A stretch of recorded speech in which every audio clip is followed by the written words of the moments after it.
আল্লাহ পাক একা ছিলেন, আল্লাহকে কেউ সৃষ্টি করেনি। আল্লাহ পাক সবকিছু সৃষ্টি করেছেন। লাম ইয়ালিদ ওয়া লাম ইউলাদ ওয়া লাম ইয়াকুল লাহু কুফুয়ান আহাদ। তিনবার পড়লে এই সূরা আপনি কোরআন খতমের নেকি পাচ্ছেন। বারবার আমি বলি একটা কথা, কোরআন তেলাওয়াত বাড়িয়ে দিন। দৈনিক অন্তত 5টা পৃষ্ঠা 10টা পৃষ্ঠা করে পড়ুন। কোরআনুল কারীমের তেলাওয়াত আপনার জীবনে বারাকা নিয়ে আসবে, আপনার হায়াতে রিজিকের সময় ইনশাল্লাহ বরকত নেমে আসবে। বিপদ আপদ বালা মুসিবতে আপনি কম পড়বেন, রোগ ব্যাধি কম হবে ইনশাআল্লাহ। এবং আল কোরআন আপনার পক্ষে সুপারিশ করবে কাল কিয়ামতের মাঠে ইনশাআল্লাহ আযজা ওয়া জাল্লা। তো আল্লাহ রাব্বুল আলামিন এরপরে সৃষ্টি করেছেন আরশে আযীম, এবং আরশে আযীমটা ছিল পানির উপরে। কানা আরশুহু আলাল মা, আল্লাহ পাক বলেছেন। আরশ বহনকারী ফেরেশতাদের বর্ণনা আল্লাহ পাক কোরআনে সূরা হাক্কার মধ্যে দিয়েছেন। 8 জন ফেরেশতা আরশকে বহন করে নিয়ে আসবে। ফেরেশতাদের আকৃতি চিন্তা করুন তাহলে। এখনকার সায়েন্স আপনাকে শিখাবে চোখে যা দেখা যায় তা বিশ্বাস করবেন, পরীক্ষা নিরীক্ষা করে যা সিদ্ধান্তে আসা যায় এটাকে বিশ্বাস করবেন, এর বাইরে জ্ঞানের কোনো অস্তিত্ব নাই। এই কারণেই তারা আল্লাহকে বিশ্বাস করবে না, যেহেতু চাক্ষুষ দেখা যাচ্ছে না।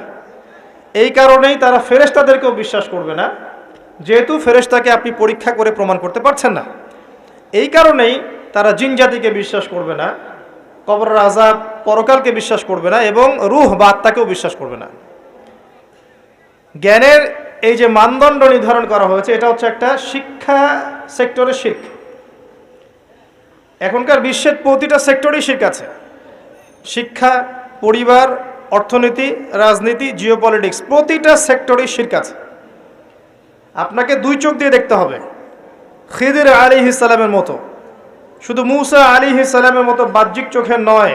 কেন নৌকা ফুটা করলেন, কেন বাচ্চাকে হত্যা করলেন, কেন দেয়াল নির্মাণ করলেন, এভাবে নয়, বরং পিছনের কারণ আপনাকে খুঁজতে হবে। নৌকা ফুটা না করলে জলদস্যু নিয়ে যেত।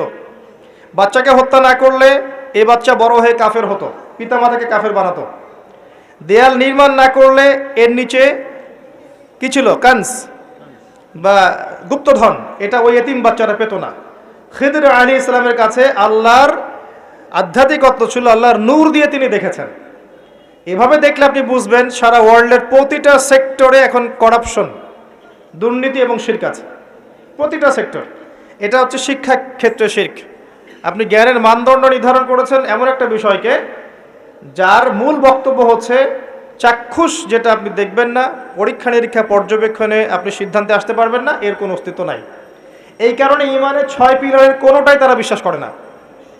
এই পশ্চিমারা এবং যারা এই শিক্ষা দর্শনটা ছড়িয়ে দিয়েছে সারা বিশ্বে, এরা ঈমানের 6 পিলারের কোনোটাই বিশ্বাস করে না। করে? তারা কি আল্লাহ বিশ্বাস করে? মালায়েকায় বিশ্বাস করে? আসমানি কিতাব সমূহে বিশ্বাস করে? নবী রাসূলগণকে দেখেছে, বিশ্বাস করে? পরকালকে বিশ্বাস করে? তাকদীরকে বিশ্বাস করে? কোনোটাই বিশ্বাস করে না। এটা ঈমানের 6 পিলার, যেটা বিশ্বাস না করলে আমাদের ঈমান থাকে না।